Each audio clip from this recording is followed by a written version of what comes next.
ایک سچے مسلمان کا تذکرہ چل رہا تھا. المؤمن الصادق، المسلم الحق، سچا مسلمان، صحیح ایمان والا. اللہ کے نبی صلی اللہ علیہ وسلم نے بتایا اور سچ بتایا کہ ایک وقت ایسا آئے گا اسلام کا نام رہ جائے گا اور قرآن کے نقوش رہ جائیں گے. نہ اسلام کی زندگی رہے گی نہ قرآن کی زندگی رہے گی.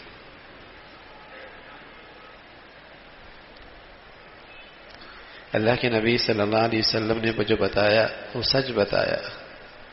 سیأتی علی الناس زمان، ایک وقت ایسا آئے گا اسلام کا نام رہے گا، اسلام نہیں رہے گا، اسلام کی زندگی نہیں رہے گی. قرآن کے الفاظ نقوش رہ جائیں گے، قرآن مجید کی زندگی کہیں نظر نہیں آئے گی. حضرات صحابہ رضوان اللہ علیہم اجمعین جب کسی سے پوچھتے کہ قرآن کیا ہے تو وہ کسی بھی مسلمان کی طرف اشارہ کر دیتے، قرآن دیکھنا ہے تو اس کو دیکھ لو، یہ چلتا پھرتا اس کی زندگی قرآن ہے. قرآن کی تفسیر اس کی صبح شام رات دن کی زندگی ہے. حضرت عائشہ رضی اللہ تعالیٰ عنہ آپ سے پوچھا گیا حضور علیہ الصلوۃ والسلام کے اخلاق، فرمایا قرآن میرے نبی کے اخلاق. الفاظ میں دیکھنا ہے میرے نبی کے اخلاق تو قرآن میں دیکھ لو، اور قرآن کی اخلاق دیکھنے ہیں تو میرے نبی کی زندگی دیکھ لو.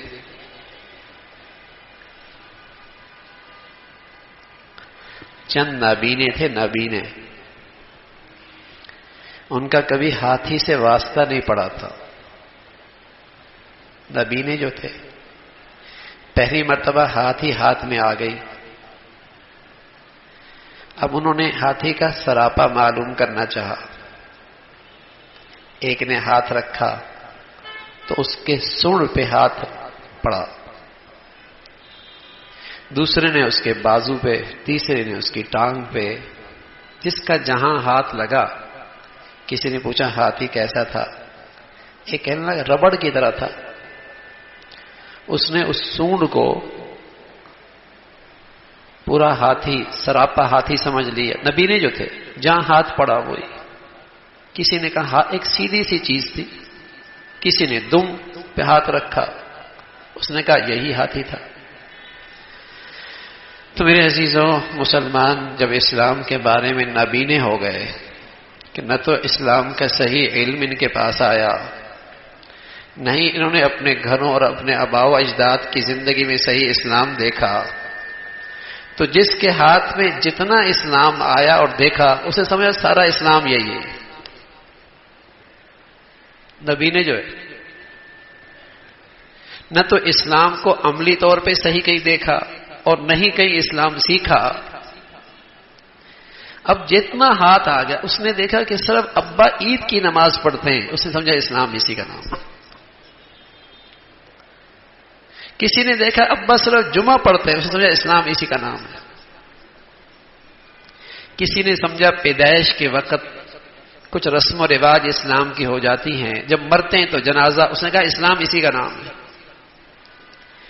کسی نے کہا روزہ آتا ہے رمضان تو روزے رکھتے ہیں، حج کا موسم آتا ہے تو حج پہ چلے جاتے ہیں، کچھ نماز، اسلام اسی کا نام ہے.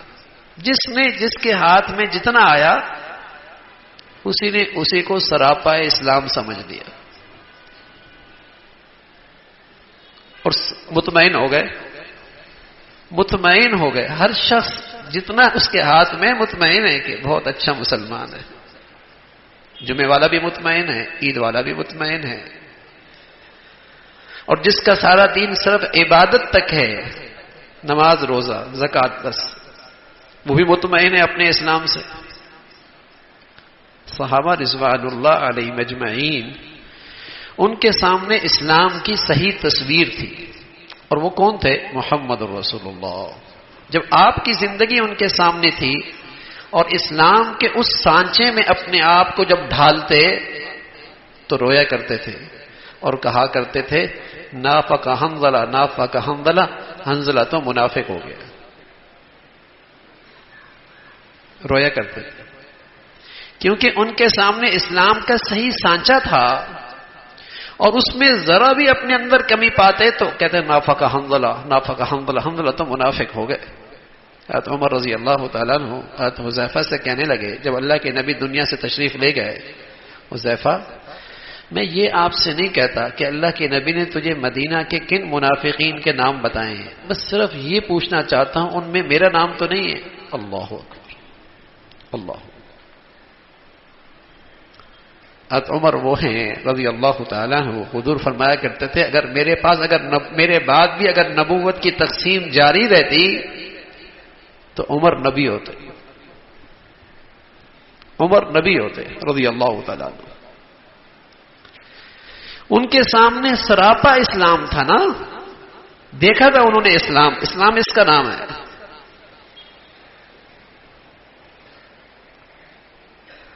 ہمارا معاملہ ان نبینوں کی طرح ہے، ہمارا معاملہ ان نبینوں کی طرح ہے، جتنا دیکھا جتنا سنا مطمئن ہے، یعنی ایک دوپٹے والی بھی مطمئن ہے جس نے ساری زندگی اسلام کا، حیا کا اور پردے کا حکم پہ عمل نہیں کیا۔ ناچنے گانے والی بھی مطمئن ہے، وہ بھی کہتی ہے میں لوگوں کی تفریح کا سامان پیش کرتی ہوں، لوگوں کو راحت پہنچاتی ہوں، وہ بھی مطمئن۔ بلکہ اب تو چور ڈاکو بھی اپنی اس حرکت پہ مطمئن ہیں کہ ہم امیروں سے لیتے ہیں، غریبوں میں تقسیم کرتے ہیں۔ ہر ایک کے پاس ایک فلسفہ ہے اپنے آپ کو مطمئن کرنے کا، ہر ایک کے پاس فلسفہ ہے، اس لیے کہ اللہ کے نبی کی زندگی نہیں ہے سامنے، مطمئن ہے۔ تو حضور علیہ الصلوۃ والسلام نے فرمایا کہ وقت آئے گا کہ اسلام کا نام رہ جائے گا، قرآن کے نقوش رہ جائیں گے، زندگی اسلام کی اور قرآن کی نہیں رہے گی، زندگی نہیں رہے گی۔ تو ہم وہ علم سیکھ رہے ہیں اس مجلس میں کہ المسلم الصادق، ایک سچا مسلمان کیسا ہوتا ہے، المؤمن الحق، ایک سچا ایمان والا ہوتا کیسا ہے، اس کا اللہ تعالی سے تعلق، اس کا اپنی ذات سے تعلق، اس کا مخلوق سے تعلق، اس کا اپنوں سے تعلق، اس کا بیگانوں سے تعلق کیسا ہوتا ہے وہ۔ تو بات چل رہی تھی کہ وہ مسلمان جس کا اللہ سے تعلق ہوتا ہے وہ ارکان اسلام کا اہتمام کرتا ہے، اسلام کے جو بنیادی فرائض ہیں، نماز، زکوٰۃ، اور آج بات ہے روزہ، اس کا اہتمام کرتا ہے۔ مسلمان رمضان کے مہینے کو عام 11 مہینوں کی طرح نہیں گزارتے، سچا مسلمان کبھی عام مہینوں کی طرح انہیں نہیں گزارتا، وہ جانتا ہے یہ مہینہ خالص عبادت کا مہینہ، تربیت کا اور ایمان کی تازگی کا مہینہ رمضان آتا ہے۔ کوئی سمجھتے ہیں رمضان آیا اب رمضان میں خوب کمائیں گے۔ اللہ کے نبی صلی اللہ علیہ وسلم جب رمضان آتا تھا، عائشہ فرماتی ہیں کہ ویسے تو سارے رمضان میں بڑی محنت اور مشقت کرتے تھے، لیکن آخری عشرے کے اندر تو اللہ کے نبی صلی اللہ علیہ وسلم محنت اور مشقت میں اتنی حد کرتے کہ پوری رات اللہ کی عبادت میں اٹھتے تھے اور اپنے گھر والوں کو بھی اٹھایا کرتے تھے اور خود مجاہدہ کرتے تھے۔ مسلمان سمجھتا ہے آخری عشرہ کمانے کا ہے، سیزن لگے گا کاروبار کا۔ کچھ سمجھتے ہیں رمضان آتا ہے سونے کے لیے، خوب سوئیں گے۔ کچھ سمجھتے ہیں رمضان آیا مانگنے کے لیے، خوب مانگیں گے۔ اور کچھ سمجھتے ہیں رمضان آیا ہے اس کی راتوں کو خوب کھیلیں گے، لہو لعب، خوب کھیلیں گے، راتوں کو کھیلیں گے، صبح سوئیں گے۔ اگر یونیورسٹی چل رہی ہے، کالج چل رہا ہے، تو پھر آخری عشرے کے اندر وہ بھی ختم ہو جاتا ہے، تو راتوں کو کھیلیں گے اور دن کو سوئیں گے۔ مسلمانوں میں پہلے ایسا کچھ نہیں ہوتا تھا۔ پہلے جو مسلمان سچے ہوتے تھے اپنے اسلام میں، وہ دن کو روزہ رکھتے تھے اور دن میں کثرت سے تلاوت کرتے تھے اور کثرت سے نوافل پڑھا کرتے تھے، اور راتوں کو قیام کیا کرتے تھے، دعائیں کیا کرتے تھے، تہجد پڑھتے تھے، تراویح پڑھا کرتے تھے۔ جب مسلمان سچے ہوتے تھے تو ان کے رمضان یوں گزرتے تھے، عبادت کا مہینہ گزرتا تھا، ایک ماحول ہوتا تھا، مردوں میں، عورتوں میں، گھروں میں، مساجد میں رمضان ہے۔ پھر نبی صلی اللہ علیہ وسلم فرمایا کرتے تھے رمضان آتا ہے ایمان والوں کا اللہ مقابلہ دیکھتے ہیں، ایمان والوں کا اللہ تعالیٰ مقابلہ دیکھتے ہیں، اور فرمایا اللہ کو اپنے نیکیوں کا مقابلہ دکھاؤ نا، ایک دوسرے سے آگے بڑھو۔ تو بزرگوں نے لکھا کہ مسلمان کی عورتوں میں بھی مقابلہ ہوا کرتا تھا، میں نے اتنے سپارے پڑھ لیے، میں نے اتنی تلاوت کر لی، میرے اتنے قرآن الحمدللہ ختم ہو گئے۔ رمضان میں نیکیوں میں مقابلہ، اس لیے کہ آپ علیہ الصلوۃ والسلام نے فرمایا کہ یہ تنافس اور یہ مقابلہ اللہ رمضان میں مسلمانوں میں دیکھتے ہیں اور فرشتوں پہ فخر کرتے ہیں، دیکھو میرے بندے کیسے نیکیوں میں مقابلہ کر رہے ہیں، دیکھو کیسے میرے بندے نیکیوں میں مقابلہ کر رہے ہیں، ایک دوسرے سے سبقت لے کے جا رہے ہیں۔ اتنے قرآن ختم ہو گئے، اتنے نوافل ہوئے، ایسی عبادت ہوئی، رمضان آیا۔ تو حضور علیہ الصلوۃ والسلام خود رمضان میں، عائشہ فرماتی ہے رضی اللہ تعالیٰ عنہ کہ اپنے گھر والوں کو بھی اٹھایا کرتے تھے، اہتمام ہوتا تھا۔ تو سچا مسلمان بھی اپنی نبی کی سچی پیروی کیا کرتا تھا نا بھائی، سچا مسلمان اپنی نبی کی سچی پیروی کیا کرتا تھا، محبت جو تھی، عقیدہ جو ہے، ایمان جو ہے اپنے پیارے نبی پہ، اہتمام ہوتا تھا رمضان۔ تو مسلمان رمضان میں ایک طرف تو رات کے روزے، دن کے روزہ، رات کو قیام، تراویح، تہجد، دعائیں، اور ساتھ ساتھ جانتا تھا کہ اس روزے کا مجھ پہ کیا حق ہے، اس روزے کا مجھ پہ یہ حق ہے کہ میں اپنی زبان کو سنبھال لوں، میں اپنے اعضاء اور جوارح کو گناہوں سے بچا لوں، اس رمضان، اس روزے کا مجھ پہ حق ہے کہ میں حلال سے رکا تو حرام سے بدرجہ اولا پرہیز اختیار کروں۔ تو رمضان مسلمان کو، ایک سچے مسلمان کو ایک نئی تازگی دے کے جایا کرتا تھا۔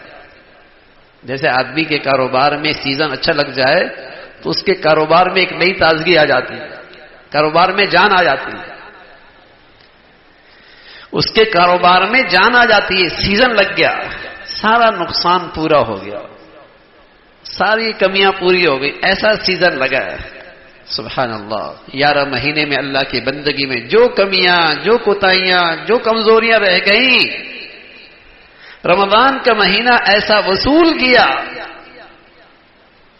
کہ ساری کمیاں پوری ہو گئی، خوب سیزن لگا، اور ماشاءاللہ اس کی ایمانی زندگی میں جان آ گئی، اس کی ایمانی زندگی میں جان آ گئی۔ پھر ایک سچا مسلمان جس طرح نماز فرائض کا اہتمام کرتا ہے تو نفلی نمازوں کا بھی اہتمام کرتا ہے، جس طرح زکوٰۃ کا اہتمام کرتا ہے نفلی صدقات کی بھی کثرت کرتا ہے، اور جس طرح رمضان کے روزوں کا اہتمام کرتا ہے نفلی روزوں کا بھی اہتمام کرتا ہے۔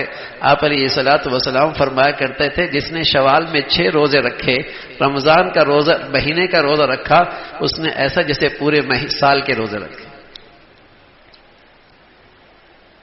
محرم کا روزہ آیا، عرفہ کا روزہ آیا، ہاں تو ان روزوں کا بھی اہتمام کیا کرتا